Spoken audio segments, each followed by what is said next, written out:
We live in a fast-paced and hectic world where it's easy to feel overwhelmed, stressed, and out of control. How do you manage all the competing pressures without losing sense of yourself?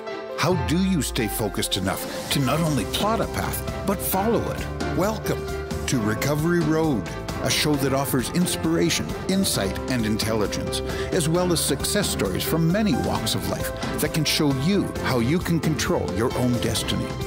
Our knowledgeable and entertaining host and her guests give practical advice that you can use every day in the quest to master your life. Now, here's your host, 𝑑𝒖𝒐𝒕𝒂𝒃𝒍𝒆. Hi, everyone, and welcome to today's show. I'm host 𝑑𝒖𝒐𝒕𝒂𝒃𝒍𝒆, and thank you to every one of you for tuning in from wherever it is that you are on this beautiful planet. Now, if you're tuning in via podcast, please be sure to come to the masteryourlife.ca website, not .com.ca, masteryourlife.ca website, so you can watch the video version of this podcast, because I'd love for you to see my handsome returning guest, Dr. David Hardy. Dr. Dave, how are you this morning? I'm doing fantastic. How are you? I'm wonderful, thanks. And I also want you to all see that I'm rocking some new earrings today. So all these really first world important things that you can't see if you're just listening. So come on over and check out the website, because we have lots of really great resources there for wellness. So don't miss out on coming and checking that out. So Dr. Dave, we're going to talk today about memory. And what got us talking about this subject was last week we were talking about chaos and conflict and recovering from exertion, and just how many people are actually struggling with trauma, stress. And now it's almost like this emergency state of things all the time, which causes our brain to really shut down. But I don't know that people actually get how significant this is, because when you said that the last episode, I tried to think back to when my children were about 10 and 11 years old, and I got some really impactful news. And I have an absolute heck of a time trying to remember anything from that time about them for about 4 years post that. Yeah, it's a really, really serious thing. So my mom... What was going on in that 4 years? When I turned 40, I was diagnosed with Huntington's, or given the positive genetic status for it. I was going through a really horrible divorce. And and my sister at the same time got her status, which was gene negative. And so there was just all this weird family dynamics going on. So not a lot of help and support. And so it's just how I coped, because I went to the gym, which was I thought good and noble, but it's kind of like I was checked out from some of my other life, because I was really in survival mode now that I look back at it. But it was a really, really lots of not good things going on. So thanks for asking. And I don't think, sadly, that it's abnormal, because so many people are getting just devastating news, things that are offside in their life. The one upside, I said, is it certainly did prepare me for the last couple of years, because I was used to the emergency trauma, stress, like high blaring data. So but what I would really love is to have those. I would love to have those memories. Because my mom had a photo. I don't know if you've ever seen those photo books that are kind of the automatic ones that play from a computer. So she had one of those. Yeah, she had one of those up on her desk, and I looked over, and it was that time period, and my daughter and son were flashing on the screen, and I just burst into tears because I couldn't remember any of it. And I felt so guilty and bad just about actually not being present at that time. Yeah. So it's very, very hard. So it's like what this show is really about, Master Your Life, Recovery Road, really are about recognizing these things in myself and then going, okay, like, how do I heal that, and then I can't be the only one. So how do I actually take all the tools that I have and help people to understand how they can actually have a better experience with those tools, or with that insight and tools, so they don't have to go through losing years of memory. And so that's kind of where you come in, because you're the functional neurologist, neurology specialist, but you also have a family story of dealing with memory loss. Do you want to share what that's about? Right. Yeah. One of the reasons I'm so interested in basically longevity and everything else of is of course, yeah, my history of concussions, and of course how I got better and during my training. But also was that when I was in elementary school, one of my grandmas had Alzheimer's. So we saw the degeneration happen. And of course, you're always, at that age, you remember the memories of your grandmother and all these really great times you had. And then you also start to remember how she forgot basically your name or who you were, the confusion, the bouts of frustration and rage that they had. And then, of course, when they actually do pass, and just still looking down at a dead body for the first time was really, really something back then for me. And the story was that the care home that she was at gave a call to my parents and said that they thought she was about to pass.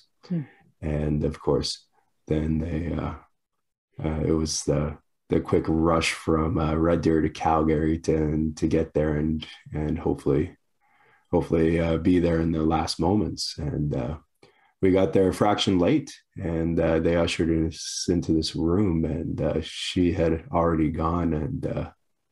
And you saw the dead body for the first time, and it wasn't the pretty image that you see at a funeral home. It was really those last moments of despair in somebody who was suffering for a long period of time.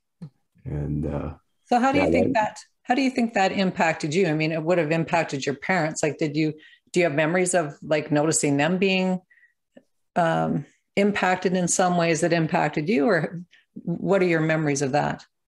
Right. The biggest thing, of course, was then looking down at my grandma and kind of that it's almost like a silent scream that her body was in. And of course, then you see your family members tearing up and crying. And then at the funeral home, when there was the display, there was my aunt and uncle crying, and my dad walks in and then walks out of the room. And he just had to see her in a better form than before. And that was always kind of an interesting moment that occurred there. So and how old were you? Kind of how people respond differently to death too was something that was brought up at that time for me. So how old were you? Oh, I would have been mid or upper elementary school at that point in time, I believe. Okay, so like 10, 11, 9, 10, 11, somewhere in there. Yeah.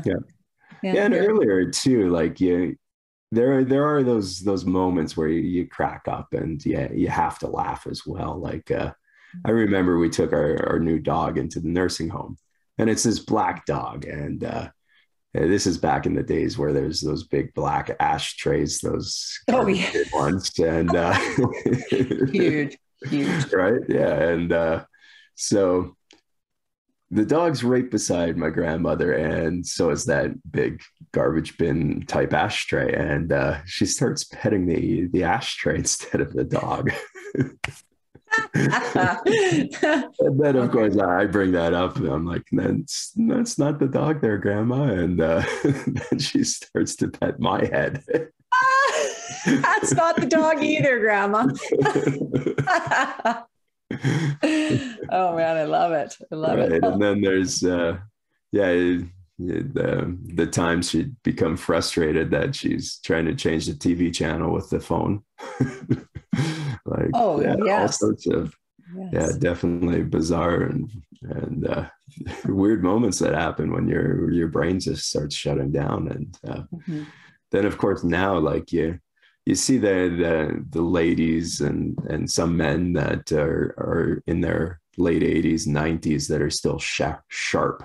And of course, you're always like, well, that's how I want to be when I'm at those later stages, is to still have my mind, still have my memories of things, and hopefully it's just the body that shuts down at that point in time, and less so with the mind shutting down. But of course, they both kind of go at the same time in most cases. So.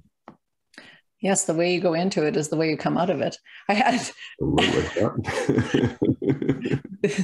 So from your knowing your grandma's, let's call it epigenetics, so the environment that she was born into and raised in, and how she lived her lifestyle, is there anything that you would see that if you were coaching her now, 30 some years later, is there any advice that you would give to grandma or suggestions?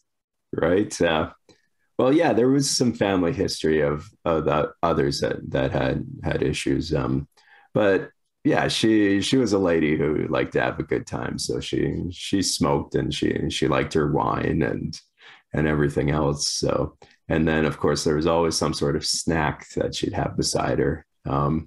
So there were all those lifestyle things that add up to, and of course cause the brain to deteriorate. And yeah, as a little kid, we always hated the smoking, and would always ask her to stop. And then of course, well, one day she just forgot how to.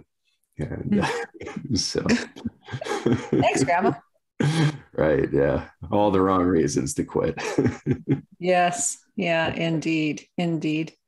But it's amazing, because so many people now, I think that because there's pressure on the people who actually have to caregive people with Alzheimer's or other brain diseases, that there actually is a pressure now to try to figure it out. Prior, I think that there wasn't a lot of pressure on families or individuals to actually take care of people with Alzheimer's. So really, as long as you put grandma in or grandpa in a home and you didn't go visit too much, then you didn't actually have to expose yourself to what was going on. And so that was culturally what's happened, with the vast majority of people. So now in the US, Canada, any developed country, the UK, the numbers of people with Alzheimer's, which is caused by lifestyle. Yeah, which is caused by lifestyle, is like diabetes, is staggering. And it's not just the number of people, it's the impact on the caregivers and the impact on their family, because you don't have time to take care of your own children if you're taking care of, or your spouse, if you're taking care of somebody with a very advanced dementia, because they're just like dealing with a little child. Like, can you speak to that a bit? Maybe. And it's not intentional. Right. So it's not like they wake up in the morning and go, wow, I wonder how I can make somebody's life miserable and hard today. Because that's not how it is. But we've worked our way into this, and now we've got to figure out how to work our way out. Yes. Yeah. And there's going to be different phases too, as you go through dementia and Alzheimer's, is that, yeah, at first it's just forgetting things constantly. And then as it progresses too, they're most likely going to hit a stage where there is a lot of frustration and rage and different emotionality that comes out, as of course you start to lose these higher functions of the brain that keep you calm. And that, I think, is probably the most kind of heart-wrenching thing about the disease is that stage. And then of course there's some people that kind of just go through a happy demented phase, and it's kind of depends just what part of the brain is starting to deteriorate. But yeah, I would imagine that for that person going through it, the most horrible thing is, of course, knowing that all of this is starting to go on you, and losing it. And, that's one of the reasons that yeah, we want to do everything possible to hopefully be as sharp as we can be later in life. Yeah. It is absolutely horrible. And because that's part of this Huntington's disease is one of the things that, right. So 10 years ago, or no more than that now, but when my children were 10 and 11 and I had received this diagnosis or this status, quote unquote, I went, I want to do anything that I can to actually not be a stark raving lunatic and not be, paranoid schizophrenic, or especially embarrassing to my children. And because I didn't want them to have that experience, then that was my kind of stake in the ground about how I was going to live my life. Because really that was my focus. And I'm not saying that was a good thing. It was my focus at the time. And then about 8 years later, when I was executive coaching for this organization at the C level, like the owner management level. And right. I got invited to a red carpet event in Calgary. And I, was gala dressed in to the nines and whatever, and the heels and blah, blah. And I had a glass. Yeah. New earrings for that one too. You guessed it, Dr. Dave. So I was with this whole group of, the CEO, owners, VPs, senior VPs. And we all had a glass of wine. And then we sat down at the table and had another glass of wine brought to the table. And I don't remember a single other thing after that. And until the next morning when my phone was ringing and it was the business manager for this company that I worked for calling to see if I was all right. And I had a complete blackout. And so what I immediately thought is, oh my God, I've got this thing. This thing has shown up and now it's onset. And holy shit, my entire life is screwed. So it's like I was asking, what did I do? Like, who got me home? Like how, whatever. So he gave me some of the details. But the only reason I did not lose and I actually had to leave that job, but the only reason I actually didn't get fired on the spot is because I was so well respected by the ownership. I've been working with them for about 2 years and they all loved me and respected me. And it was just so weird to see me, whatever the behavior was, which I don't want to go into, but I thought, holy shit, this is what it is. It's the freaking onset of this thing. So I didn't tell anybody. I just, I went to work for however, like I just would go to work and then I worked myself out of work because I couldn't stay there. I had this whole incident had happened around all the VPs and SVPs. So their trust just went from, high trust to nothing. And you can't work as an executive coach if you have no trust. So, right, yeah. So that's a lot of it impacted my income and impacted my where I lived, my choices of houses, just how my family viewed me. And I didn't want to tell anybody about it. So I kind of surfed along. And then I had a friend who was a retired RCMP officer call me one day and say, hey, how you doing? I haven't talked to you in a while. So I told him about it and he said, oh, come on, Mattinson. Like I've known you for however long. That's not true. You were probably drugged. You were drugged. Right. Because why wouldn't that have gone through your mind that you were drugged? Because I said, well, I don't know. I just automatically thought it was this other thing. And holy shit, it was just like I've been, like it was very, very horrible. And I didn't have anyone to talk to. Yeah, it's very, very. So I just went, all right, pick yourself up and dust yourself off. And what are you going to do? Because you can't just lay down. You got to just get up and keep working. And obviously you're not going to be able to do that. And you have to figure out if you're sick, Leah. So how are you going to do that also, so right, cleaning up. And I was living a pretty clean lifestyle at that time. So like I say, those 1 or 2 glasses of wine would have been the only 2 glasses of wine I'd had in, probably months. And so exit all the wine and all of the, there was probably not too much else that I could have done, but yeah, things were stable. So then I could accept this idea that I was drugged. But my first thought was, holy man, this thing is coming. Holy shit, it's here. It's arrived. It's amazing how the mind can always go down the worst path possible too. Yeah.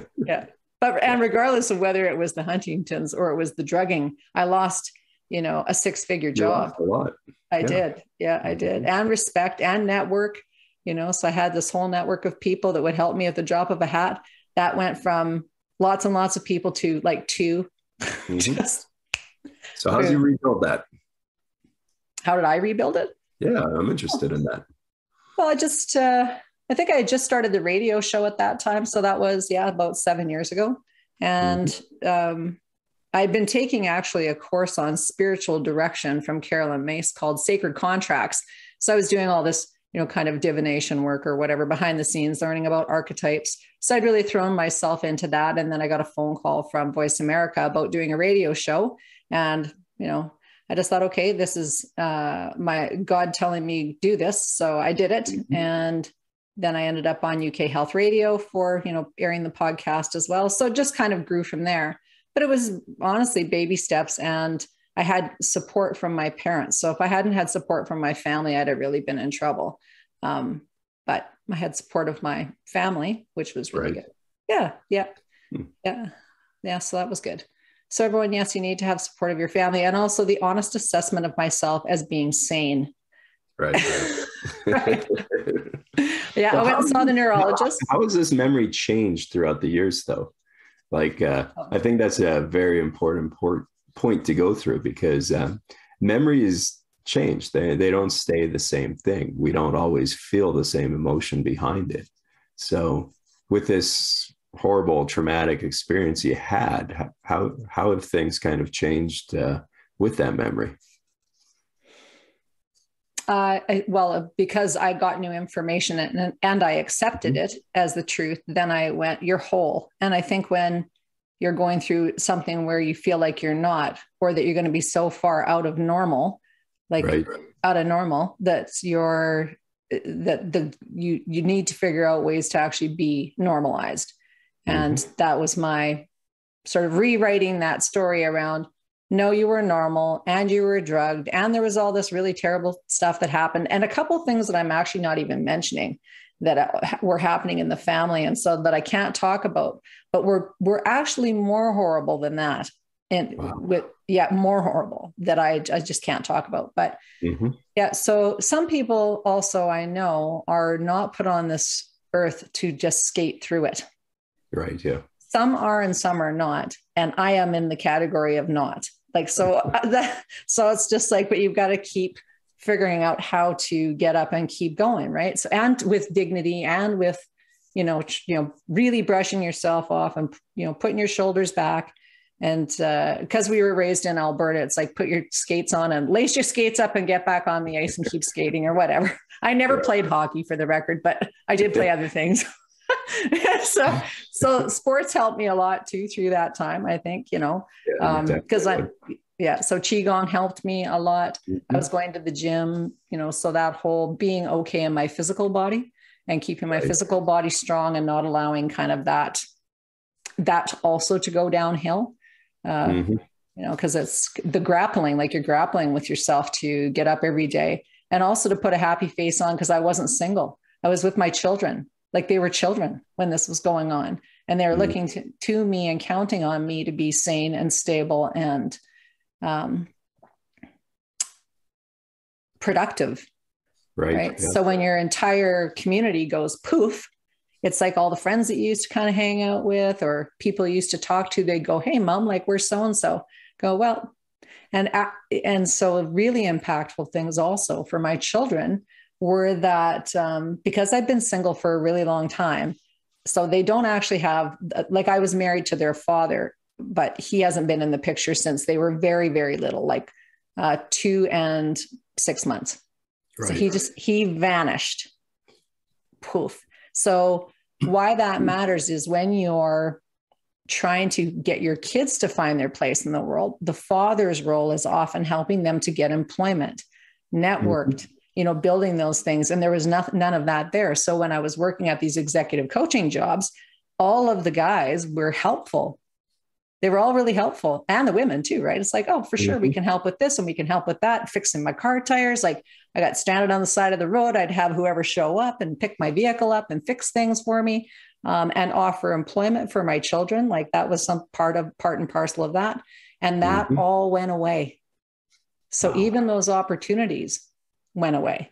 Yeah. So it was very, very, just made it really, really hard for me. So, and for them, so it doesn't just affect the person who's going through the thing, it affects your children and subsequently your grandchildren too. So yeah. So there's always this kind of catching up, but that's the way that it is. Difficulty happens, stuff happens. And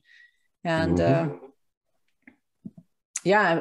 I wake up every day and say, I'm sure grateful that I have my physical health, that my body's in good shape, and that I can get out and, mow the grass and weed the whatever and fix trailers and ride my bike and love up my grandkids. And I think that's the biggest lesson too, that we can take away from these horrible situations, is that really the only thing we can control at the end of it is ourselves.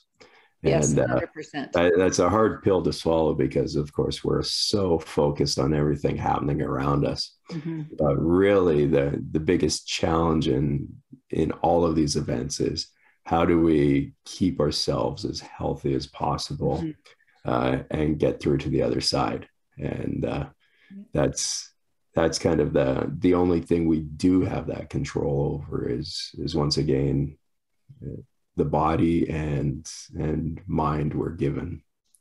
Yeah. And I think the courage to ask for help has been a big problem and a barrier. So we have this, and I know I'm not the only one. We've talked about this in other, episodes, that people are afraid to tell other people what's going on. So yeah. So when you actually start saying, a few journeys are meant to be taken alone, right? Yeah. Yes. There's always that saying out there when people are kind of in those alone times as well. And once again, if that's the case, it still comes down to yourself and your body. That's right. Yeah. The dark night of the soul is every human being has one, and some people have more than that. So that's just the way it is. And the memory piece, though, being so important to staying awake and being able to not repeat the patterns of things that, if they're at all avoidable, like to not keep repeating patterns. So I think that that's part of what we're seeing with dementias, Alzheimer's, like all the neurological problems, is that the stuff that creates them typically are things that we can have some influence over, and we choose not to do that, so. Yeah, definitely. Well, the brain's always going to take the most efficient route, even when it's not a good one. So brain. That's why I'm such a big fan of the functional neurology world, is looking at ways to physically rewire the brain and get these pathways working differently, and get the feeling of, once again, your own self better before doing the work on the counseling or emotional side of things. And I always kind of refer back to, you can think about something good all the time, but it's all going to always go back to how you're feeling. Yeah. And these patterns that stick too, and these memories, developing these negative memories over and over again too, it's basically entrenched feeling. And if we go back to emotions, the easy word is feelings. And then you look at, well, okay, what's the root word of feelings? Feel. And then we need to think about, okay, well, feel. Well, how do I change the things that come in or that are present in my body that make me feel? And then you're able to break some of these patterns, and that becomes really exciting. And not just that, it makes your memories richer. Like, I know when I'm in a better mood and I feel good, then the memories that I start to process and think about are the good ones. And that's kind of the amazing feeling, is that, if you're in this state where things are functioning and flowing good within yourself, then the memories that you retrieve and that you're processing are the good ones as well. But if you're sluggish, tired, overwhelmed, the memories that you're going to process or think about or dwell on are going to be the negative ones. And you can talk about it all you want, but at the end of the day, it comes down to, once again, the state that you're in. And for a lot of people, though, that initiation and change to flip that switch might be talking and getting things done that way.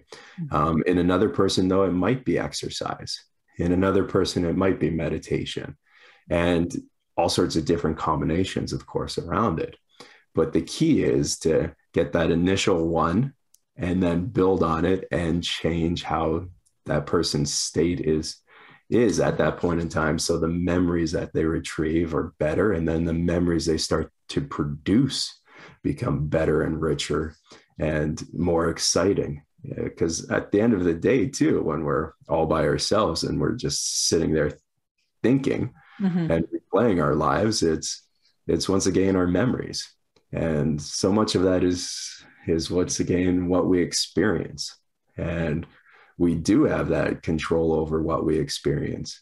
Yeah, a little walk in nature with your grandchild is bliss. And that's something you can do more of instead of, once again, dwelling on something from the past that doesn't serve you anymore. Yeah, very important. Key, then they're key things at every stage of life, every age and stage of life. One of the getting this diagnosis thing was really important because it also made me very conscious about how positive I am. And my mom would say, "Why are you so positive about everything? It's actually annoying," right? It's like, so it's like the girls at the bank say, they're annoyed by me. So they'll say, the girls at the bank, "Oh, it's Monday, blah, blah." And I said, "Every day in my world is Friday." They're like, "What a great way to look at things." And I'm like, yes, yeah. Definitely. But lots of people don't like that. And I'm suggesting what worked for me and what works for me. And so that there's, even in the face of lots of really crappy things, I feel like I have a responsibility to myself to be happy, because I feel so much better when I'm happy. So the smile on your face, even if it's, put it on your face and do a little belly laugh or whatever, to get me into that thing, because everybody is affected by how you carry yourself in the world. The gals at the bank, when I walk in, I go, "Hey, good morning," every one of them. So there's like 4 tellers. This is like, they all turn at the same time. "Hey, Leah, how you doing?" I was like, "Great." So it's just fun, but you can tell that almost everybody else they encounter during the day must be kind of head down, shoulders in, not feeling very good. And like, if you can control how much energy that's good that you're putting into the world, then that comes back to you in like this feedback loop also. So that's people mirror each other. And that's too why, sometimes if somebody's overly happy and you're not feeling that way, that it's annoying to be around them, is you mirror each other's energy and feed on it. And who usually wins on that one? The negative or the positive? No, which one? Negative, right? Usually the negative. Absolutely. Yes. Yeah, it's shocking, right? When you go, "Oh, I'll just shine my sunny sunshine self in here," and people go, the Borg.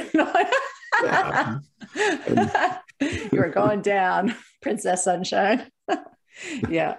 Yes. And that's another reason why you have to focus on how you feel, because if you're ever going to overcome anyone else's emotions, then you've got to be set in the emotion that you want. And that becomes, that battle to keep it. Yeah. And so what about for you? What have you found along the span of time that works for you? Like personally, have you had any time where you've noticed that your memory's been sloppy or lost, and then the things that you did to kind of recover it? Oh, definitely. I was going through that, the professional gauntlet there for a while, and bouncing all over the continent, and moving myself in my car across time spans of days, basically. And of course, the grieving process of leaving these places that you started to develop a life in. And so, you're going through this washing machine of the filth that's professional life, and trying to develop yourself and to build something. And it's not pretty. There's all sorts of stats on professional suicide and burnout rates and everything else. And I don't know that I don't like to use the term higher up, but the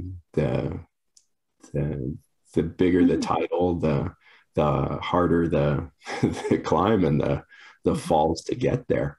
And yeah, I was noticing that basically one of the things I really loved was that earlier in life, I traveled all around the world and experienced so many great things and really had a blast. And I'd always get these flashbacks of memories of those days. And memories are strange. They hit you in the oddest places and oddest times. Mm-hmm. But yeah, basically you get this overwhelming feeling of that great time returning.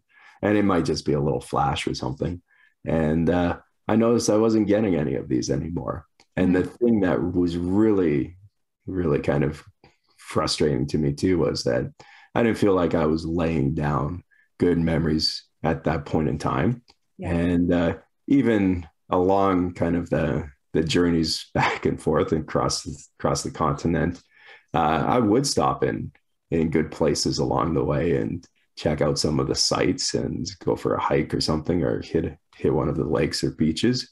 But yeah, those memories too, because I wasn't in a good state, didn't really stick as being this excellent, great part of my my existence. Yes. And yeah, it wasn't until later when I started to once again kind of go through more of the healing process and becoming a little more stable that I started to notice these memories starting to come back, and from like 10, 20 years ago. And they would just kind of hit me in the strangest places. But yeah, my brain was firing at a frequency that matched close to the frequency of something from the past. And then of course you get that return of emotion, that heightened state and everything else that really makes life worthwhile. And that to me was kind of the clinching factor behind everything I'm doing, is that yeah, your memories depend on the state of mind and how your brain is working at this present moment in time. And even if you have all these old memories, if your brain starts to dull, your memories are going to dull as well. And even if you know of the memory, the feeling of a memory is different. So a couple of things you said there that I want to pick up on, that you didn't you didn't realize something, the quality, or you didn't like the quality of the memories you were laying down. Mm-hmm. I really love that. I just want everyone to kind of savor that idea for a minute, because oftentimes things are going so quickly that we're not even conscious at all about the memories that we're laying down. And so when we look back, we go, holy man, what was I doing? What was I doing? And then there's all of that where people go, I don't feel embarrassed about anything, or, I wish I have no regrets. That is one of my favorite. Right, yeah. Like, oh my God, who are you? Like, look at your life, man. Look at it. And you should not have regrets, but to go, man, it's like I was learning some things there and I should have learned them faster. I wish, now I go, oh, I wish I would have learned that a little faster. Right. Yeah. Like one of like you talk about embarrassment, and now I laugh my ass off on this one. Yeah. But yeah, driving back, I had the bike on the roof, of course, the bike rack, and I've driven like a couple days already, and I'm really tired, and I'm going to whatever hotel I'm going to, and I've always seen those videos of people not clearing things in the parking deck. And I completely forgot that I had the bike on the roof. And I drive through it, I smash it. And of course, the roof rack's all bent out of shape. There's a dent in the roof and the car door. Did it stay on the roof? Did it actually stay on the roof? Oh my God. No, it came flying off. Yeah. And of course, then the roof rack's busted for the next day. But yeah, I just pictured myself being on like some YouTube channel Worst fails. Right? Yeah, worst fails. Yeah, and of course I'm cussing at it and everything else, and I'm just that's dead funny. tired to the world. And Oh yeah. And I hope to God nobody saw that. Right. Yeah. Oh my God, that's so funny. Holy moly. All right. So you have a new bike now though, right, Dave? Oh, that is so funny. Oh my gosh. Oh. And I'm sure everyone can relate to a story or two in their lives that have been, because you know what? You've lived an adventurous life. So absolutely, yeah. I think if you're sitting in front of your TV and you're doing absolutely nothing, sure, you don't have any sort of embarrassing things because you played it safe. But when you're really out there in the world, adventuring, I think it's important for us to have the skill of laughing about things, because our kids need to laugh at stuff and to not be so serious when they do things that are embarrassing, and the grandchildren too, because it's really early on that embarrassment kind of turns on in the brain, like, so helping kids to navigate through that so that they're not paralyzed. How did you actually get the courage up to just actually carry on? Like, what did you do? How did you clean yourself up and just get going? Because you didn't just sit there with your mangled thing on the side. Because you're here today. Thank you very much. Right. Yeah. Yeah, you're in survival mode. You're just chugging through things, and yeah, it's absolutely tough at those moments in time. And of course, I think the things that did help me was I continued to try to do things that would change my state a little bit. So whether it was hiking or biking or any of the things that bring me joy, I tried to integrate those and get those as often as possible. And like, even when I was going through kind of the first professional crapshoot, the great thing was I had the trails right there. So yeah, I'm huffing and I'm steamed and whatever else, but yeah, I'd be doing that through a walk on a nice nature path, and of course things changed a little bit for me. Mm-hmm. And was I still going through a lot of shit and still felt like crap? Absolutely. But yeah, once again, it was something that decreased that feeling and state a little bit, that made things bearable, I guess, and got me out of my own perseveration on all the things going on. Yeah, it's a lot. It is, and then you step by step recover it. Right. Yeah, definitely. Yep. Yeah. It's the only way to do it. And again, I think we're really fortunate for people who haven't played any team sports or played any sports or even like skipped rope or done anything athletic. And because then you're in your physiology and you have this sensory stuff built. So I guess playing in a playground also kind of can landscape the same stuff, because at least you're getting feedback from some playground equipment. Although I must say that most playgrounds now are so sterile, it's hard to really get the same feedback. Yeah, and then a lot of people will go to music or something else, which is great. Yeah, and you need to do more of those. So you sit on the bar stool a little less. A little less, exactly. Oh, there's some funny things go through my mind there, but I won't share those. We'll save those for another episode. So let's talk about how, we've got about 4 minutes left, just about how frequency was the other thing that you'd said. It's like the frequency that you were at is what allowed those memories to come to the surface. Yeah. And I think people, it's like just that understanding about frequency is really important. It's like, can you talk a little bit about what frequency is? Like, people are familiar with like microwave, say, frequency, right, or I'm kind of lost. Radio band frequency, or exactly. So, what is it that you're talking about when you're talking about frequency? Yeah, like, you can make it esoteric, and just a lot of people really enjoy that. And there's different vibrations on Earth that give you different energy.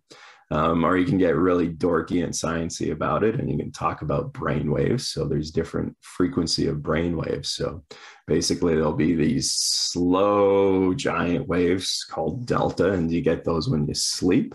And then you move up a little bit, so it becomes more energetic, and that's going to be theta, the kind of sleep-wake area.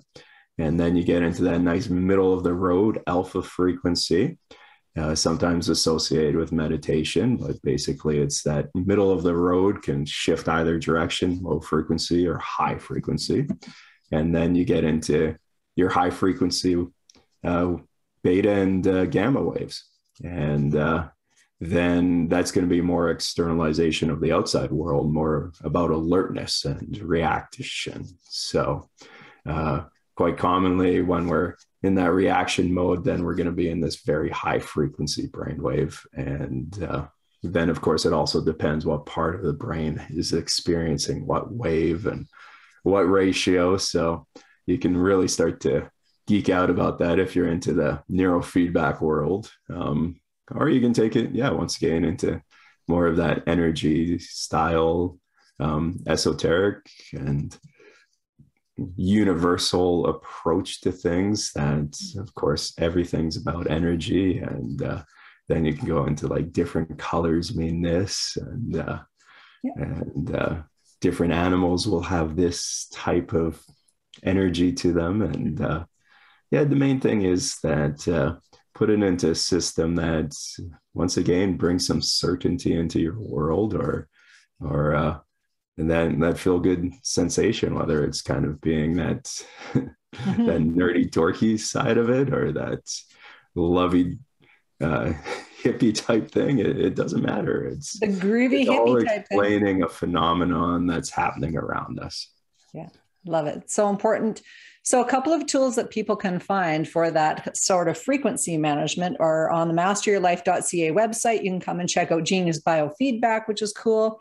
And there's like a free trial of that. We also have behind me, if you're actually watching on the video version of the show, 𝑸�𝒂𝒃𝒍𝒆 physiotherapy healing devices. So you can check those out. There's lots of information there, and they help you to improve the frequency of your cells. So what couldn't be more funky than that? Right? Right. So we're out of time for this episode, Dr. Dave. Thank you so much for being my guest once again, and hope everyone has a wonderful week. We invite you to love yourselves, love each other, mind your minds. That's all for us. Bye for now. Thank you for being a part of our program today. Master Your Life is a presentation of 𝑸�𝒂𝒃𝒍𝒆 Enterprises, Inc. Join us next time on Master Your Life, helping you to discover the very best of you.